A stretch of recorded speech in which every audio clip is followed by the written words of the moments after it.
जय श्री कृष्ण दोस्तों, बीएसना फैमिली में आपका स्वागत है। दोस्तों, सावन का बहुत ही पावन और पवित्र मास चल रहा है और सावन सोमवार का बहुत अधिक महत्व माना जाता है।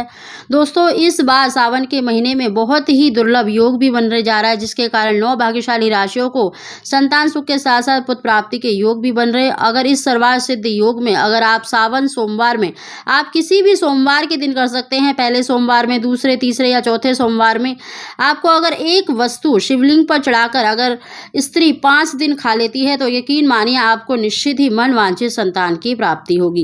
दोस्तों, उसकी जानकारी देने से पहले अगर अभी तक आपने मेरा चैनल सब्सक्राइब नहीं कर रखा तो सब्सक्राइब जरूर कर लें, बगल में बेल आइकन को भी दबा दें, जिससे मेरी आने वाली सभी लेटेस्ट वीडियो का नोटिफिकेशन सबसे पहले आप तक पहुंच सके। दोस्तों, इस उपाय को आप सावन सोमवार में कभी भी कर सकते हैं।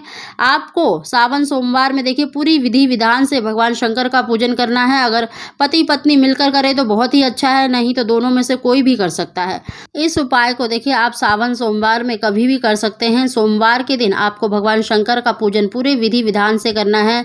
उनकी प्रिय वस्तु भांग, धतूरा, बेलपत्र अवश्य ही लेने हैं और साथ ही जो हम उपाय बता रहे हैं उसके लिए आपको देखिए 2 केले लेने हैं और 50 ग्राम शिवलिंगी के बीज लेने हैं और साथ ही देखिए पंचामृत से आपको भगवान शंकर का पूजन करना है। पंचामृत में आप गाय का दूध, दही, घी, शक्कर, गंगा जल इस तरह से मिलाकर आप चाहे तो 1 लोटा बना सकते हैं, नहीं तो आप 1 बाल्टी में बनाकर आप शिवलिंग का अभिषेक कर सकते हैं। सबसे पहले देखिए गणेश जी पर थोड़ा सा जल चढ़ाएं ओम गणेशाय कहते हुए, और उसके बाद शिव परिवार पर थोड़ा थोड़ा जल चढ़ाएं और शिवलिंग पर पतली सी धार करते हुए शिवलिंग पर आपको ओम नमः शिवाय कहते हुए जल अर्पित करना है।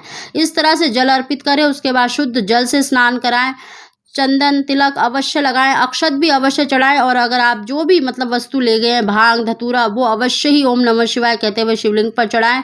और पूजा करने के बाद सबसे आखिर में आपको दोनों केलों को अपनी मनोकामना बोलकर शिवलिंग पर चढ़ा देना है और साथ ही आपको देखिए शिवलिंग के बीज भी अवश्य ही शिवलिंग पर चढ़ा देना है। आप उन 50 ग्राम शिवलिंग के बीज में से थोड़े से बीज लेकर आपको शिवलिंग पर अवश्य ही अर्पित कर देना है। धूप दीप जलाकर भगवान शंकर की आरती और माता पार्वती की आरती अवश्य ही करें और अपनी मनोकामना भगवान शंकर के सामने तो अवश्य बोलें और साथ ही नंदी जी के बाएं कान में भी आपको अपनी मनोकामना अवश्य ही बोलनी है। साथ ही दोस्तों, पूजा करने के बाद आपको उन दोनों केलों में से 1 केले को पति पत्नी दोनों ग्रहण कर सकते हैं, नहीं तो सिर्फ पत्नी भी ग्रहण कर सकती है। और जो शिवलिंगी के बीज आपने लिए हैं उनको आपको दूसरे दिन से ब्रह्म मुहूर्त में चाहे तो आप साबुत निकल लें 1-1 चम्मच, या तो आप उसका पाउडर बनाकर भी अगर आप पुत्र की इच्छा रखते हैं तो बछड़े वाली गाय के दूध से ग्रहण कर लें, नहीं तो अगर सिर्फ संतान की इच्छा है तो आपको सिर्फ गाय के दूध से ही ग्रहण करना है।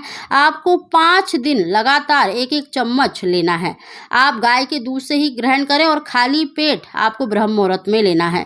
भगवान शंकर की कृपा से आपको निश्चित ही मन वांछित संतान की प्राप्ति होगी। दोस्तों, आपको शिवलिंग के बीज 5 दिन तो अवश्य ग्रहण करने हैं और जिस दिन आप इस उपाय को कर रहे हैं सावन सोमवार में, पूजा करने के बाद आपको 1 बेल पत्र भी अवश्य उठाकर लाना है और सोमवार की रात्रि को ही अपनी नाभि पर रखकर सोना है। भगवान शंकर का ध्यान करें, उनसे प्रार्थना करें, संतान सुख की, पुत्र की जो भी इच्छा है उसको बोलकर आपको नाभि पर रखकर जो चिकनी साइड होती है बेलपत्र की उसको रखकर सोना है और दूसरे दिन उस बेलपत्र को किसी भी वृक्ष के नीचे अपने घर के गमले में डाल दें। यकीन मानिए भगवान शंकर और माता पार्वती की कृपा से आपको मन वांछित संतान की प्राप्ति अवश्य ही होगी।